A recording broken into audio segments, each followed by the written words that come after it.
Nós vimos nos episódios anteriores que Deus anunciou a punição para o seu povo, mas ele também anunciou que essa punição seria por um tempo e que depois viria um tempo de restauração de toda a nação de Israel e que haveria o preparo do cenário para a chegada do Messias e o seu reino milenar. Agora você sabe como é que Deus trabalha para cumprir com as suas profecias?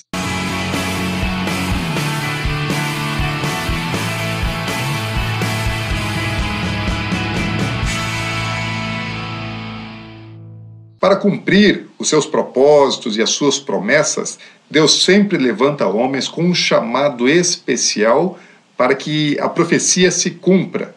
E no final já do século XIX, quase já no início do século XX, Deus levantou um homem chamado Theodor Herzl para cumprir um propósito muito especial. Theodor, ele nasceu na Europa e ele, já quando criança, sofreu com antissemitismo na escola. Até mudou para uma escola evangélica onde não havia problema de antissemitismo. E ele se conscientizou da necessidade de o seu povo ter a sua própria terra, a sua própria pátria. Então eu queria que você viesse comigo até Jerusalém, no Monte Herzl, para conhecer um pouco mais a respeito da história desse homem profético.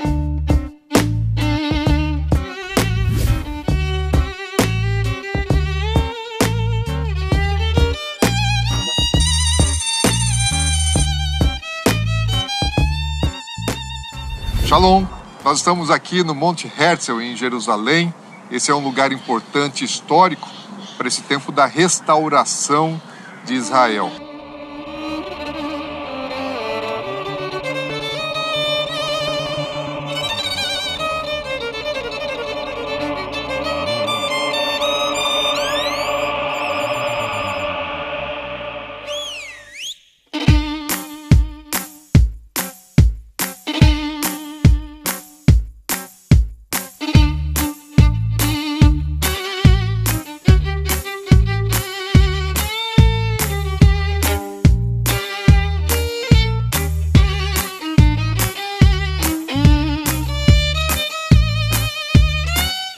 Quando Deus faz uma promessa de agir, de mover coisas na terra, Deus conta também com homens. Para que as profecias se cumpram, pessoas precisam ser alinhadas com aquilo que Deus estabeleceu. E Theodor Herzl foi uma pessoa que Deus escolheu há um pouco mais de 100 anos atrás para cumprir um propósito profético. Quem foi Theodor Herzl? Ele foi um tipo de Neemias para a restauração de Israel? Interessante que, boa pergunta. Quando falamos de restauração, nós entendemos que Herzl está trabalhando como jornalista lá na Europa e escuta de um caso chamado caso Dreyfus. Nesse caso, se acusam a um judeu de França de ser espía alemão em França, quitam os patentes de ele e mandam a Dreyfus a Brasil, a um local chamado La Isla do Diablo, y fica ya 12 años. Durante ese tiempo,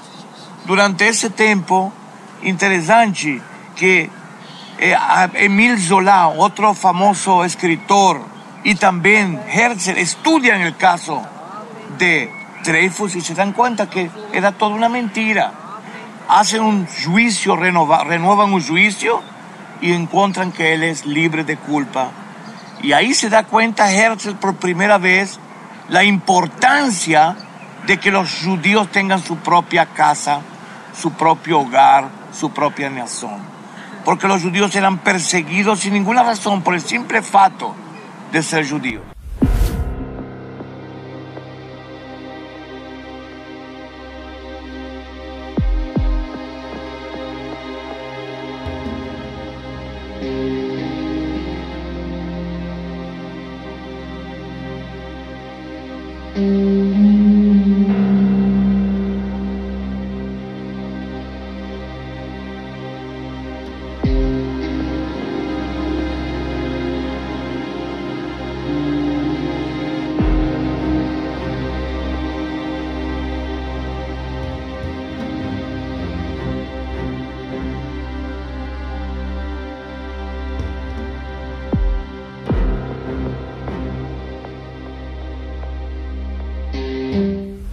Y ahí empieza Herzl lo que se llama el movimiento sionista.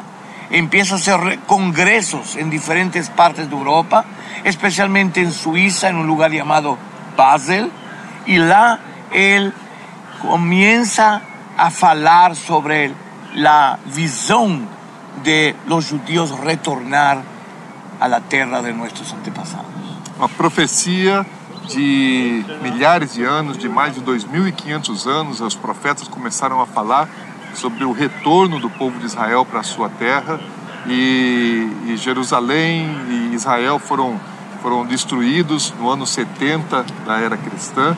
E aí agora no final do século XIX, quase 2.000 anos depois de Israel deixar de ser nação, precisa Deus levantar alguém para poder começar o cumprimento das profecias. O sea, Deus não escatima esforços. Eligió um homem, como eligió a você, como me eligió a mim, como eligió a algunos de vocês, para hacer la gran obra.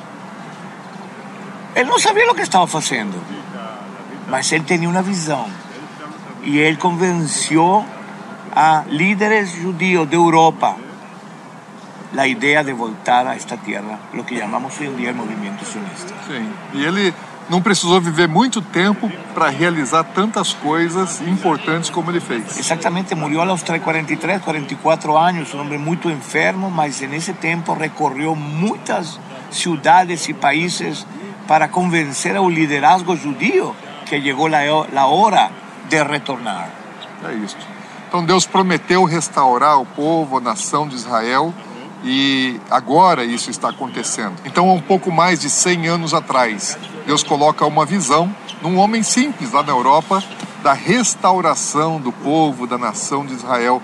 Então, profecias milenares que estavam aguardando chegar o tempo da restauração de todas as coisas, e quando chega o tempo, Deus começa a agir, mover, levantar pessoas. Aqui é um lugar profético, aqui é um tempo profético, aqui é o tempo da restauração de todas as coisas, preparando para a volta de Jesus.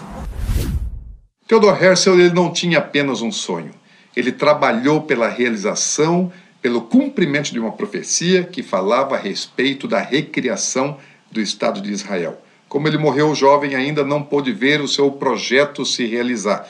Mas menos de 50 anos depois da sua morte, Israel voltou a ser uma nação autônoma. Enquanto Theodor Herzl estava na Europa realizando congressos sionistas, convencendo o judeu a respeito da necessidade de voltar para a pátria e constituir uma nação para o seu povo, Deus também estava inspirando um outro judeu, Eliezer Ben Yehuda, lá na Rússia. Nasceu na Rússia com o mesmo sentimento de que o judeu precisava da sua pátria, precisava voltar para casa, só que ele tinha mais algo. Ele queria que o povo tivesse uma língua nacional, o hebraico. Porém, o hebraico tinha deixado de ser uma língua de conversação, uma língua normal, um idioma de fala comum. O hebraico, naquela época, ele só era usado para leitura de textos sagrados, para estudos bíblicos e para oração.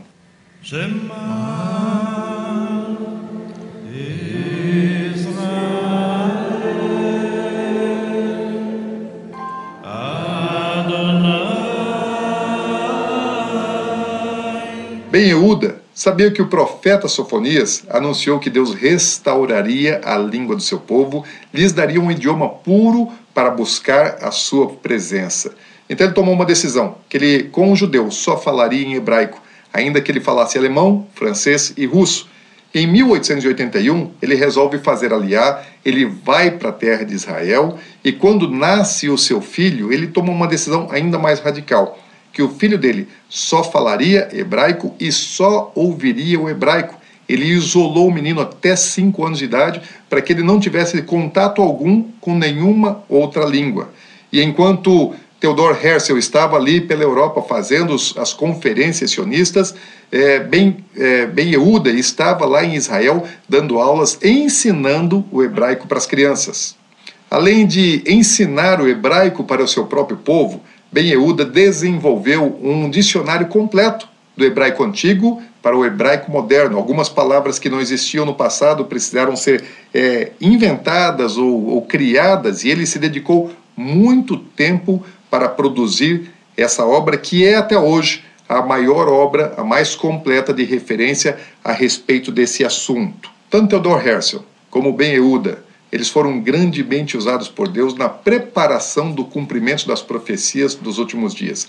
Aquilo que eles plantaram há mais de 100 anos atrás parecia absolutamente impossível de acontecer, mas hoje é uma grande realidade. Toda a grande autoridade, todo chefe de Estado que vai em Israel vai prestar homenagens no túmulo de Theodor Herzl. A rua mais conhecida de Jerusalém leva o nome de Ben Yehuda. Homens que vivem por um propósito. Eles não semeiam para que eles mesmos colham.